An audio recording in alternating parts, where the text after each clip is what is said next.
right now we are at a decision-making point and very close to a recession. And I'm worried about something worse than a recession. Hedge fund manager and billionaire Ray Dalio has issued one of his biggest warnings yet. And while a lot of people are getting liquidated out of their crypto positions with that flash crash, causing the most insane dip in the crypto market, well, Donald Trump just comes out and says, everything's going to be fine with China. Highly respected President Xi just had a bad moment there. He doesn't want a depression for his country, neither do I. The USA wants to help China, not hurt it. And now the markets are ripping to the upside. So a lot of people are wondering, should they sell their crypto now? Should they hold? Are we going higher? And what's about to happen next? Well, in this video, we have to share what Ray Dalio has to say. Because even though Trump is a businessman, he's a politician, and politicians can get you wrecked. So I like to listen to people who have the results that I want, not just random influencers on social media who are going to shill me some random coin and then dump it 10 minutes later. So in the macro, those who bought the dip did get historic entry points. However, in this video, you're going to see when the market is going to top out based on the macro business cycle. And we're diving deep. We're going to jump into the NASDAQ analog, analyzing the business cycle framework, Ethereum structure, a few different paths to the top, and determining what path we're on right now so you can maximize your gains before the crash happens and protect your capital when it's finally taking place. So comment 777 if you're feeling blessed, if you're feeling bullish, and as always, if you're going to become the first millionaire in your family tree, confirm it by tapping the subscribe button. Let's run it.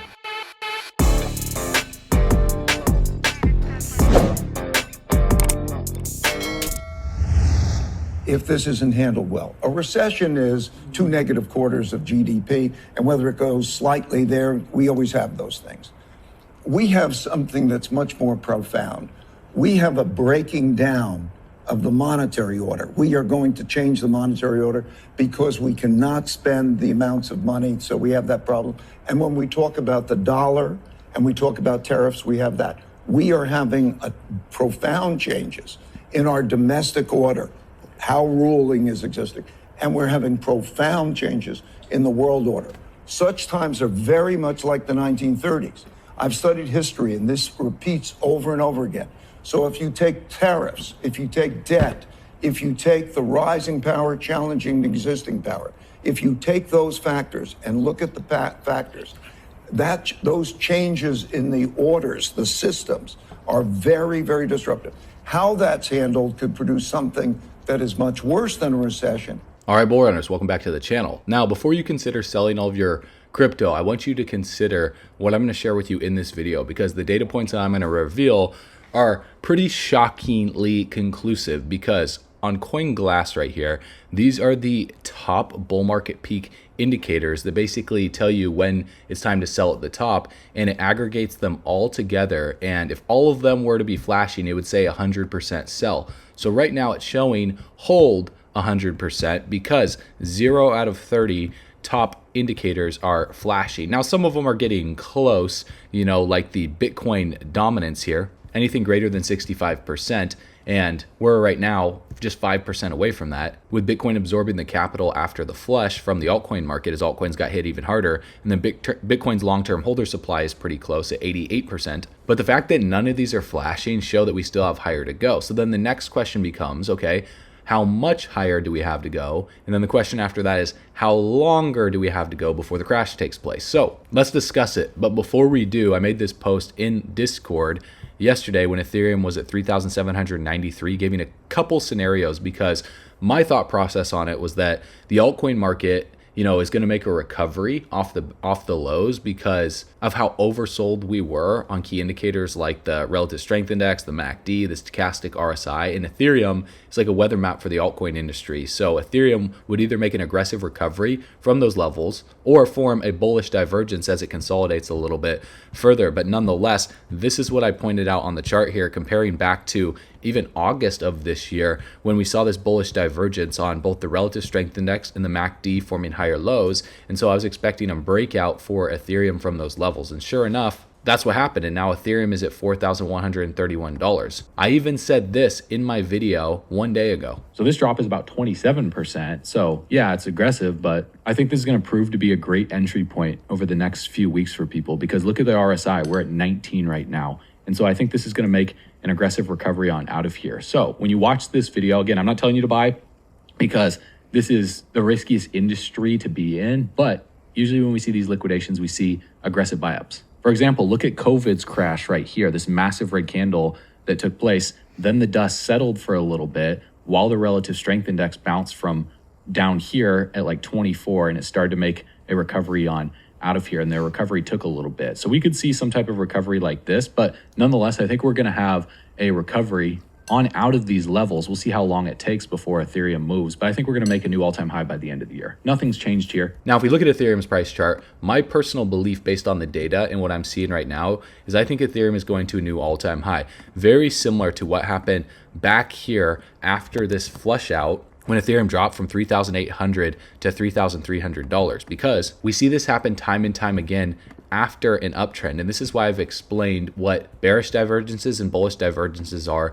and how to spot them on the chart, because this was just a big bearish divergence on the left-hand side of the screen for Ethereum. You can clearly see on the left hand, the price chart was making higher highs right here, whereas the relative strength index was making lower highs after the highest high. So the RSI goes up to 85, then we put in a lower high in the RSI to about 80, and the price chart puts in a higher high. Then we put in another lower high on the RSI, whereas the price chart puts in another higher high. Then we put in another lower high on the relative strength index, whereas the price chart puts in another higher high. So this just means that momentum is slowing down from bullish momentum, and then eventually there's a correction before either a trend reversal or a continuation in the uptrend. So this was a short-term correction before a continuation. And when these corrections happen, they typically liquidate the leverage traders that have their stop losses set at key levels right below these wicks. So for example, what a trader would have their wick at is right here, or have their stop loss at is right below this wick at like 3,498, maybe a little bit below that, even this wick right here. And as you can see, the price chart, when it crashed below both of these levels, stopped everyone out, and then reversed back to the upside and back tested this key support on the way back up to the upside. So there's a few ways that you can play this out and trade this. It's basically when these divergences are taking place, you're not buying into them, right? You don't want to be buying into a higher high on the price chart while a key indicator makes a lower high, because you're just buying the peaks. And also at the same time too, you don't know where the low is going to be in after we experienced higher lows on the relative strength index. For example, look at the bottom of the screen on the left here. You can see the lowest low on the relative strength index is right here at 23. The price chart was right here at $3,500 for Ethereum. Then Ethereum just continued to make these failed recovery rallies in this downtrend. We rallied up, and then we came all the way down here to $3,400. The relative strength index puts in a higher low at 25. And so that's technically a bullish divergence, but like I just mentioned with the bearish divergence, we can make 3, 4, sometimes 5 or more higher highs, while the relative strength index makes 3, 4, or 5 or more lower highs. And it's the same thing for a bullish divergence, because we made, a third lower low, and the RSI made a third higher low, or a second higher low right here. So this could have technically continued down, and we could have made another higher low on the RSI and another lower low on the price chart. So you don't need to know, and this is a key to really understand here, and I want to focus on this first before we cover everything else in this video, and you can take this with you for life, even to the bull market peak, and understand this, is you never know where the low is going to be when you see bullish divergences, but when you see a reversal take place and you see key levels being retested like what we've seen right here, you can then get more aggressive on the upside, because you're either getting aggressive on the downside. Let's say you're buying this dip right here, but then you have to deal with the anxiety, the stress, and the panic as the market keeps on dipping. Then you buy the dip, the market keeps on dipping, versus waiting for the recovery on the other side and a key back test. Notice how this level right here on the back test at $3,500 is the exact same level back here in the downtrend, but you're not dealing with the stress of wondering if your whole entire position is going to go to zero during the downtrend. I know, like, even the experienced traders might feel this way because emotions are fickle, whereas logic and data is something that we want to base our investing decisions on. So right now for Ethereum, we saw something similar happen on the 1 hour time frame, where we saw this bullish divergence playing out. Now, it was a little bit different, as every single correction is not the exact same, because this massive wick to the downside, I'm not necessarily considering that the low in this scenario. I would consider the candle body closes, just because it was so manipulated and it was such a black swan event. So for example, the lowest low on the relative strength index is right here at 13. So we're just going to consider this candle body close as that low because, you know, the price was bought back up really quick from the market makers and the exchanges. And so then the higher low for the RSI was at 19 here. And then we put in a lower low on the price chart right here for Ethereum. Then we saw another higher low on the RSI, and we saw the lowest low on the price chart right here. So this was the bullish divergence, very similar to what we saw happen back here on the left-hand side of the screen. Lower low on the price chart, higher lows on a key indicator, plus we were in oversold conditions and we were recovering after dipping below 30. So this is a key thing to look for. And when you can spot confluence like this compared back to the past, then the recoveries tend to look pretty similar. So what I believe we're going through right now for Ethereum and the rest of the altcoin market is this recovery right here. So the real question then becomes, okay, well, how much higher does Ethereum go before we see this sell-off right here? It doesn't matter. What you want to watch is you want to watch these indicators and you want to look for confluence when we come back down below into oversold conditions. So on the stochastic RSI, that would be below 20. On the relative strength index, that would be closer to 50 or closer to 30 or even below 30. The RSI doesn't fluctuate as much as the stochastic RSI. That's why I love to use both. But right now, if we look at the stochastic RSI on the right-hand side of the screen, we're at 94 and 93. So yes, Ethereum could push higher in the short term, but eventually I would expect there to be some type of correction and then a continuation higher. Now, you can go into more micro time frames like the 15-minute or the 5-minute, and you can look for this bearish divergence on the 15-minute candles or the 5-minute candles to see when that correction would happen, and it'll give you better entry points. But I'm on the hourly right now to show you just a more macro picture here. If I were to go on the daily, it would show a completely different picture. But this is what I believe we're going through for Ethereum. And in my video 4 days ago for Bitcoin, this is what I said. So what I would expect in the short term for Bitcoin is a short-term bounce. And we'll see if it puts in a new high or if it gets rejected in this downtrend on a more micro time frame like the hourly. Even if we go into the 15-minute chart here, you can see the RSI is at 54, the stochastic is at 90 and 82. And so there could be a push to the upside, but then I would expect this to get met by some resistance and a sell-off further to the downside because we broke this uptrend here. So this would just be a retracement bounce for Bitcoin before we see a much larger sell-off. And then we need to finish up a downtrend looking for a bullish divergence before a major reversal back into price discovery. So don't get me wrong, I think Bitcoin's going to do well, but I think it'll look something like this before that takes place. And sure enough, that's what happened. We saw Bitcoin rally into resistance, get rejected from this descending resistance, and then just fail to reclaim the previous high. And then the liquidation event took place, coincidentally enough, right back down to these key levels of support that Bitcoin was at in September, at the tail end of September, and also back here at the beginning of September. So we come back into the zone, we retest it as support, and now everyone is freaking out thinking the world is ending, but yet people weren't freaking out as much when we were even lower back here at the tail end of August. So as aggressive as that sell-off was, it wasn't the end of the world, and now people are going to forget about it in a couple weeks from right now. I mean, even emotionally, do you feel a little bit different now if you were liquidating that event, or even if you weren't?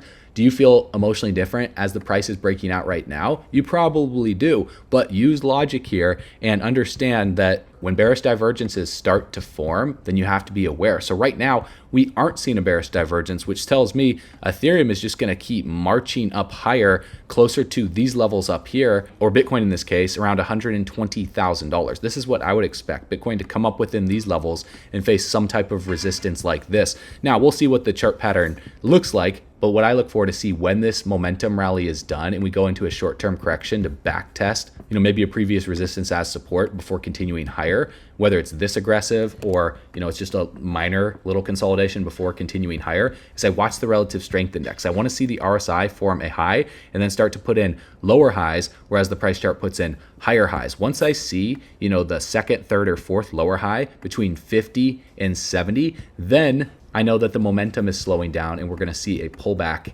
after an uptrend. So if you guys want to see these posts when I make them, then join our Discord group in the link below. We got about 1,000 people in this group. I even give you occasional examples of what this looks like. For example of a bullish divergence here or a bearish divergence would be when you see the price chart breaking out like this, and you look at the relative strength index, you see a loss of bullish momentum where the RSI struggles to reclaim 70 after we break a trend, and we see a retracement back into a lower high, similar to what I was explaining on Bitcoin's chart. On that retracement rally for Bitcoin, after it broke that downtrend there, then we saw a lower low on the relative strength index. So that's a sign that the bullish momentum is done and we're going to see a much bigger sell-off to the downside. Then we look for the opposite. We look for a bullish divergence. So As we get closer and closer to the top of the market, you guys can look at these charts on a more macro time frame like the monthly or the weekly, and you could see it playing out. Even right now for Bitcoin, if we just look at the relative strength index here on the weekly chart, you can see the RSI topped out here at 88 on the 4th of March, and it's been putting in lower highs ever since, whereas the price chart right here has been putting in higher highs ever since. Momentum is starting to slow down. So I do think there's another move to the upside for the final higher high for Bitcoin, and this will ultimately be the final lower high for the relative strength index. Now, the real question is if we break this downtrend, or if we do what I just explained right here in this example where the RSI has a loss of bullish momentum and it struggles to reclaim 70 and it tops out between 50 and 70 on the weekly, while Bitcoin's price chart makes a higher high, this would be a major warning sign, because if we see Bitcoin pushing upwards of 130, 140, and 150 and the RSI is not reclaiming 70 again, err on the side of extreme caution here, because this could be pretty much the end of the bull run. Now, I know that's not going to be what a lot of people want to hear, but it's what you need to hear, because if you're new to the crypto market and you haven't been here longer than 2016 or 17, this is when I was getting into crypto almost 10 years ago. And I had to go through so many mistakes along this journey, and I've been focused on the crypto market, making content about crypto, researching the market every day. I mean, I researched the market for 8 to 12 hours a day for years on end, 7 days a week. And what I see on a daily basis is absolutely insane. The COVID crash liquidated $1.2 billion of capital. The FTX crash was $1.6 billion liquidated. Well, the most recent crash was $19.14 billion liquidated. It was the biggest wipeout in crypto history. And now we're seeing people just shrug it off like nothing happened. Even XRP right now, dropped $1.58 and now it's at $2.55. We're talking about billions of dollars flooding in and out in a matter of a couple days. This is absolutely insane. And XRP, in terms of daily liquidity, all downside liquidity was taking. All of the longs that had their stop losses at those levels were completely liquidated. It was a market reset. And this is what Michael Saylor recently said about the crash here. This is kind of a historic entry point because all of the risk has been stripped off the asset. Like, you pretty much know Wall Street's going to embrace it, the U.S. government's going to embrace it, and banks in the U.S. are going to embrace it, which means that all the other banks will embrace it. You already know all those things, and yet the market is really skittish based upon concerns about tariffs, the disposition of the U.S. economy, the interest rate forward graph. And so you see the interest rates have pulled in 30, 40, 50 basis points. And we're in this macro risk off zone. When that flips, I think Bitcoin will rip forward with a vengeance.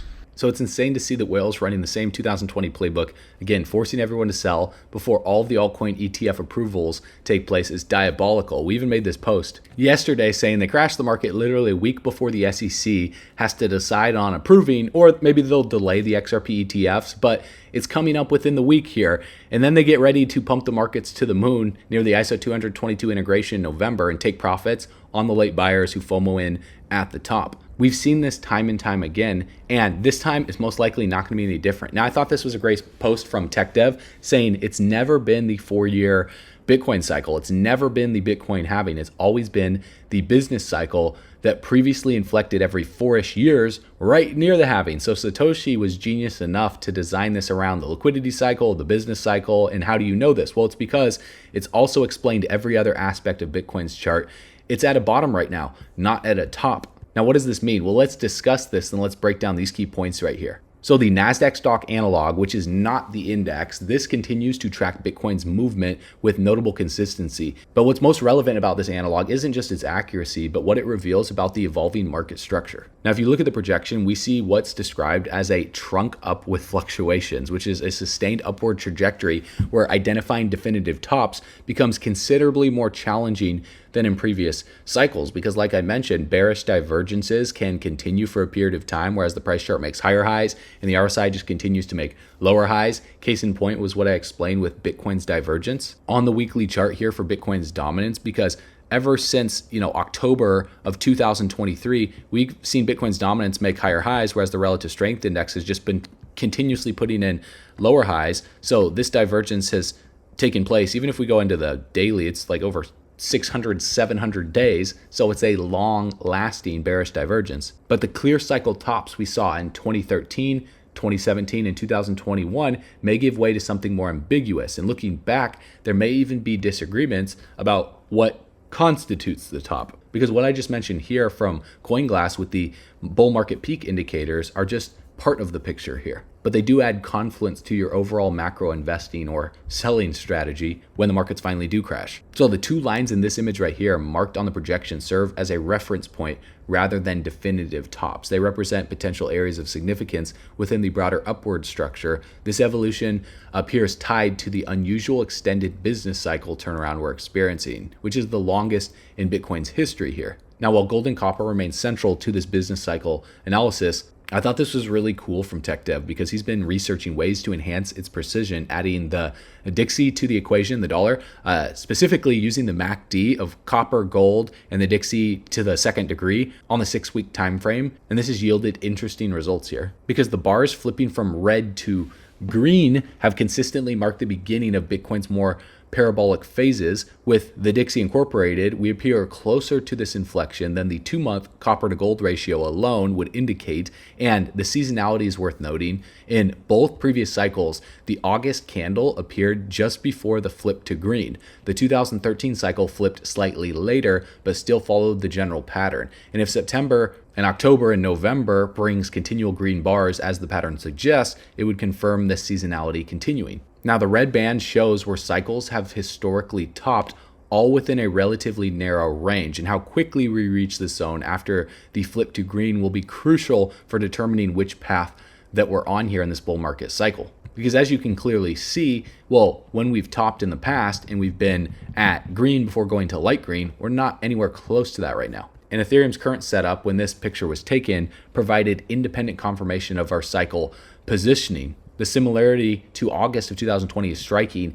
and that's precisely where the business cycle indicators suggest we should be. So this would play more into an extended market cycle theory rather than the 4-year market cycle. And we've broken out of a comparable range with similar internal structure other than this flash crash and this black swan event, but now it's getting bought up really quick. In the late August, early September pullback is playing out, and it could potentially have just finished up, and we could see a move now back into price discovery for Ethereum, which would only strengthen the structural parallel here compared back to 2020. And this isn't just a random correlation here. Ethereum is showing the structure at exactly the moment the business cycle framework suggests that it would. So the timing is strange, given Ethereum's tendency to lead broader altcoin movements and be like the weather map for alt season. This setup suggests that we're approaching a period similar to late 2020's expansion. So this brings me to path number 1. This would be the accelerated scenario. Now, path 1 would see a more rapid move into year end to Christmas time, similar to what we witnessed in early 2021, where the business cycle indicators surged directly towards the red zone. In this scenario, the green bars of the enhanced business cycle indicator would reach the critical red zone by Q1 of 2026, likely producing what would be called a corrective high later in 2026 rather than a definitive cycle top. And for Bitcoin, this could mean a move towards $180,000 by year end, followed by correction in early 2026 before another leg higher. Now, path number 2 would be the measured scenario, and it represents a more gradual progression where the 2026 targets don't materialize until well into 2026. And in this image right here, you can see the green bars of the enhanced business cycle indicator would progress more slowly, similar to 2017, not reaching the red zone until later in 2026. And this would produce a steadier ascent without the sharp correction implied by path 1. So if we see a drastic acceleration and the market's going parabolic by Christmas time, then err on the side of caution. But if we see a more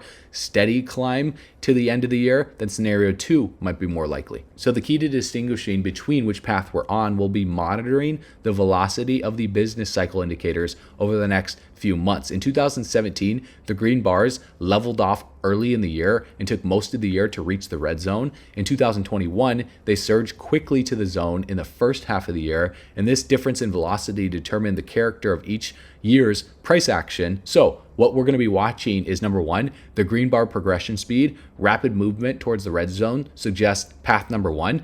Measured progress indicates path number 2. Well, number two, global liquidity dynamics too. The 11-week forward correlation should provide early indication of which scenario is more likely developing. And then number three would be the altcoin market behavior. So the intensity of the initial expansion will offer clues about which path is manifesting depending on the speed, how quickly we go to the upside, and how intense it is by the end of the year. So by the end of this month, we should have enough data to determine which path is more likely. And the confluence of signals from the enhanced business cycle framework to Ethereum structural alignment confirms we're at a very important inflection point here. And the question isn't whether we're headed higher, but rather the path we'll take to get there. And both scenarios lead to similar destinations, just via different routes. Path 1 offers a more dramatic journey with clear entry and exit points and a really fun fireworks show and a blow off top. Path 2 suggests a steadier progression requiring more nuanced position management and patience here. And the NASDAQ analogs continuation reinforces that we're likely entering a period where market structure differs from what we've grown accustomed to. Even though there's going to be some similarities to the past, it's obviously not going to be the exact same. So identifying tops will become very, very challenging. And in retrospect, there may be disagreements about what even constitutes the top versus just another fluctuation in the broader ascend. And when the bear market finally starts, it's going to take some time, because even looking at the S&P 500 index for where we're at right now, we saw this pullback. The markets are going to open tomorrow because it's Sunday right now. But look at this, from 6,700 to 6,500.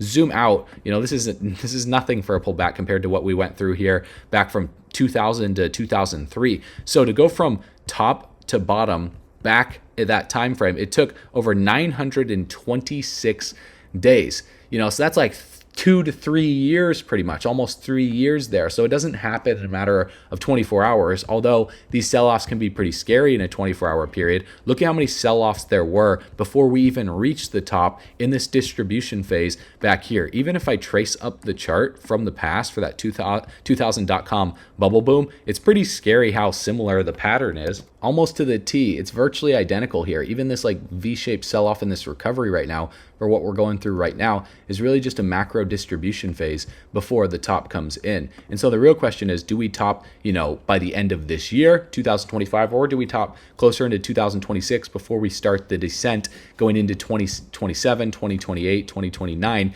and then we have to make a recovery, after a 2, 3, 4 year period? Because a lot of people are arguing, the biggest billionaires in the world, that this recovery is just going to be like a decade or two of sideways choppy price action, somewhat similar to what we went through in the 80s. Now, I wasn't alive during that time frame, but for those of you that were on the channel, maybe you guys do remember this period, where before the 80s, it wasn't in the 80s, it was actually like right here from 1968 until 82. So, almost 20 years, price didn't really do anything, went up 30%, but it took 5,000 days to do that. And in the meantime, we saw these massive sell-offs, of 35%. And then the market goes in rallies over the course of 1,000 days for 74%. And then we see another sell-off right here, 47% over the course of 669 days. And then we see another rally up here of 75% over the course of 825 days. Then we see another sell-off of 18% over 500 days. And then the market rips to the upside. So we have gone through one of the most aggressive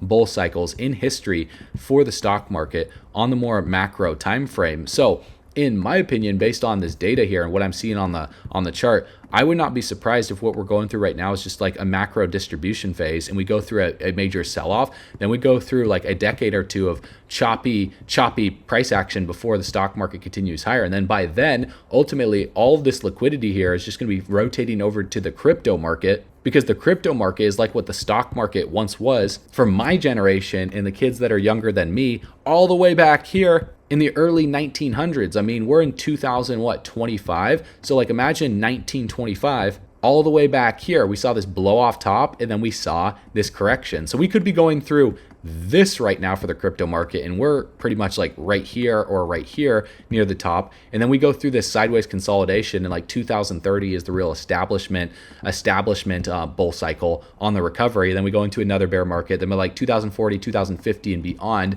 we see the crypto market really start to melt faces and do something like this. This is what I would actually expect. So by the time I'm like 60, 70 years old, well, then the crypto market's going to be up here, and then like passing down for future generations is when the crypto crypto market does what the stock market did, after the 1980s. So over the course of 20, 30, 40 years. So if I live to be 120 years old, maybe I'll see the fruits of my labor in these videos that I'm making right now for you guys. But nonetheless, I think we're going through a major distribution phase right here in the stock market. So we'll see how much higher we go. But what's the best plan and what can you do to be able to protect your capital during a bear market? Well, that's discovering how to earn passive income on your crypto, because if you have 10K or more in crypto, you're literally giving up an extra $300 per month in passive income. You're giving up on a free 3 to 8% additional monthly yield just because it's sitting on an exchange like Coinbase or Binance and you're being lazy. You're taught to hodl, just wait for price appreciation, and this is costing you thousands of dollars. So let's see what happens here. While your assets are sitting there doing absolutely nothing and inflation is kicking your ass. For example, Ethereum didn't do anything over the course of 3 months.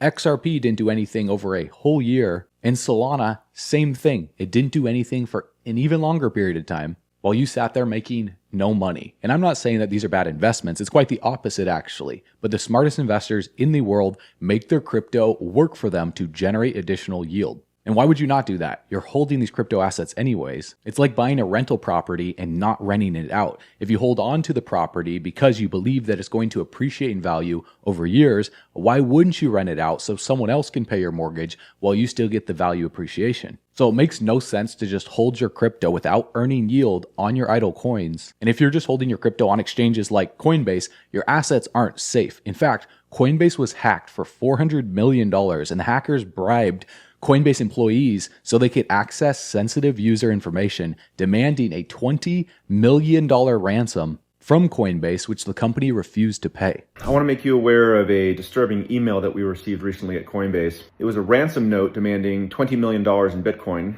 in exchange for these attackers not releasing some information they claim to have obtained on our customers. I'm going to respond publicly to these attackers by saying no. We are not going to pay your ransom. And I even received a letter in the mail saying that my information was included in that hack. So I'm speaking from firsthand experience here, not just an article that I read online. So not only are you leaving free money on the table by not earning yield on your idle crypto, but you're also putting yourself at risk of losing it all, getting hacked, or having your account frozen by keeping your crypto on centralized exchanges. Because if it's not your keys, it's not your crypto. You already know this, so I don't have to tell you. You can't afford to be lazy with your capital. The US is drowning in nearly $40 trillion in debt, so this is your insurance against the system. To learn how you can earn passive income on your coins every single day while protecting your capital from hacks or scammers, my research team put together a step-by-step tutorial for you to start earning yield on your crypto today, and it takes less than 10 minutes to get set up. All you need to do is go to altcoinpro.com after you're done watching this video, create your account, and click on the Start Here lesson under the classroom, and you'll discover how one liquidity pool is earning our members up to 40% yield on digital assets that they already own. Plus, you can go into the DeFi yield picks and see even more opportunities to earn passive income on your coins safe and predictably with complete control and ownership of your assets. You will make significantly more money by being your own bank. And all you need to do is go to altcoinpro.com to get started right now.